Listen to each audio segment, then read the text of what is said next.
1 ദിനവൃത്താന്തം 8-ാം അധ്യായം.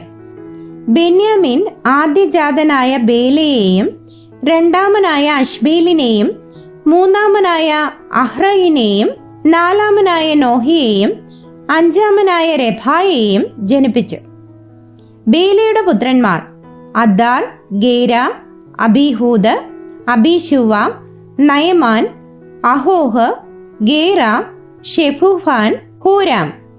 യേഹൂദിന്റെ പുത്രന്മാരോ അവർ ഗേബ നിവാസികളുടെ പിതൃഭവനങ്ങൾക്ക് തലവന്മാർ. അവർ അവരെ മാനഹത്തിലേക്ക് പിടിച്ചുകൊണ്ടുപോയി. നയമാൻ, അഹീയാവ്, ഗേര എന്നിവരെ തന്നെ അവൻ പിടിച്ചുകൊണ്ടുപോയി. പിന്നെ അവൻ ഹുസയെയും അഹീഹൂദിനെയും ജനിപ്പിച്ചു. ഷഹരയും തന്റെ ഭാര്യമാരായ ഹൂശീമിനെയും ബയരയെയും ഉപേക്ഷിച്ച ശേഷം മോവാബ് ദേശത്ത് പുത്രന്മാരെ ജനിപ്പിച്ചു. അവൻ തന്റെ ഭാര്യയായ ഹോദേശിൽ യോവാബ്, സിബ്യാവ്, മേശ, മൽക്കാം, യവൂസ്, സാഖ്യാവ്, ബിർമ എന്നിവരെ ജനിപ്പിച്ചു. ഇവർ അവന്റെ പുത്രന്മാരായി പിതൃഭവനങ്ങൾക്ക് തലവന്മാർ ആയിരുന്നു. ഹൂശീമിൽ അവൻ അബീത്തൂബിനെയും എൽപയലിനെയും ജനിപ്പിച്ചു. എൽപയലിന്റെ പുത്രന്മാർ ഏബർ, മീശാം, ഷേമെർ. ഇവൻ ഓനോവും ലോദും അതിനോട് ചേർന്ന പട്ടണങ്ങളും പണിതു. ബെരീയാവ്, ഷേമ ഇവർ അയ്യാലൂൻ നിവാസികളുടെ പിതൃഭവനങ്ങൾക്ക് തലവന്മാരായിരുന്നു. ഗത്ത് നിവാസികളെ ഓടിച്ചു കളഞ്ഞു. അഹിയോ, ഷാഷക്, യെരേമോത്ത്, സെബദ്യാവ്, അരാദ്, ഏദർ, മിഖായേൽ, ഇഷ്പ, യോഹ എന്നിവർ ബെരീയാവിന്റെ പുത്രന്മാർ. സെബദ്യാവ്, മെശുല്ലാം, ഹിസ്കി, ഹേബർ, ഇഷ്മെരായി, ഇസ്ലിയാവ്, യോബാബ് എന്നിവർ എൽപയലിന്റെ പുത്രന്മാർ. യാക്കീം, സിക്രി, സബ്ദി, എലിയേനായി, സില്ലഥായി, എലിയേൽ, അദായാവ്, ബെരായാവ്, ഷിമ്രാത്ത് എന്നിവർ ഷിമിയുടെ പുത്രന്മാർ. ഇഷ്ഫാൻ, ഏബർ, എലിയേൽ, അബ്ദോൻ, സിക്രി, ഹാനാൻ, ഹനന്യാവ്, ഏലാം, അന്തോഥ്യാവ്, ഇഫ്തേയ, പെനൂവേൽ എന്നിവർ ഷാഷക്കിന്റെ പുത്രന്മാർ.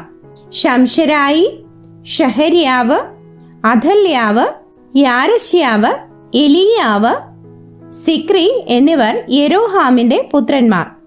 ഇവർ തങ്ങളുടെ തലമുറകളിൽ പിതൃഭവനങ്ങൾക്ക് തലവന്മാരും പ്രധാനികളും ആയിരുന്നു. അവർ യെരുശലേമിൽ പാർത്തിരുന്നു. ഗിബിയോനിൽ ഗിബിയോന്റെ പിതാവായ യെയീയേലും അവന്റെ ഭാര്യയ്ക്ക് മയഖ എന്നു പേർ. അവന്റെ ആദ്യജാതൻ അബ്ദോൻ, സൂർ, കീഷ്, ബാൽ, നാദാബ്, ഗെദോർ, അഹിയോ, സേഖർ എന്നിവരും പാർത്തു. മിക്ലോത്ത് ഷിമയെ ജനിപ്പിച്ചു. ഇവരും തങ്ങളുടെ സഹോദരന്മാരോടുകൂടെ യെരുശലേമിൽ തങ്ങളുടെ സഹോദരന്മാർക്കെതിരെ പാർത്തു. നേർ കീശിനെ ജനിപ്പിച്ചു. കീശ് ശൗലിനെ ജനിപ്പിച്ചു. ശൗൽ യോനാഥാനെയും മൽക്കീഷൂവയെയും അബീനാദാബിനെയും യഷ്ബാലിനെയും ജനിപ്പിച്ചു. യോനാഥാന്റെ മകൻ മെരീബാൽ. മെരീബാൽ മീഖയെ ജനിപ്പിച്ചു. മീഖയുടെ പുത്രന്മാർ പീഥോൻ, മേലക്, തരേയ, ആഹാസ്. ആഹാസ് യഹോവദ്ദയെ ജനിപ്പിച്ചു. യഹോവദ്ദ അലേമെത്ത്, അസ്മാവത്ത്, സിമ്രി എന്നിവരെ ജനിപ്പിച്ചു. സിമ്രി മോസയെ ജനിപ്പിച്ചു. മോസ ബിനയെ ജനിപ്പിച്ചു. അവന്റെ മകൻ രാഭ, അവന്റെ മകൻ എലാസ, അവന്റെ മകൻ ആസേൽ. ആസേലിന് 6 പുത്രന്മാർ ഉണ്ടായിരുന്നു. അവരുടെ പേരുകൾ ആവിത്: അസ്രീക്കാം, ബൊഗ്രൂം, ഇഷ്മായേൽ, ഷെരിയാവ്, ഓബദ്യാവ്, ഹാനാൻ. ഇവർ എല്ലാവരും ആസേലിന്റെ പുത്രന്മാർ. അവന്റെ സഹോദരനായ യേശക്കിന്റെ പുത്രന്മാർ അവന്റെ ആദ്യജാതൻ ഊലാം, രണ്ടാമൻ യെവൂഷ്, മൂന്നാമൻ എലീഫേലത്ത്. ഊലാമിന്റെ പുത്രന്മാർ പരാക്രമശാലികളും വില്ലാളികളും ആയിരുന്നു. അവർക്ക് അനേകം പുത്രന്മാരും പൗത്രന്മാരും ഉണ്ടായിരുന്നു. അവരുടെ സംഖ്യ 150. ഇവരെല്ലാവരും ബെന്യാമീന്യ സന്തതികൾ.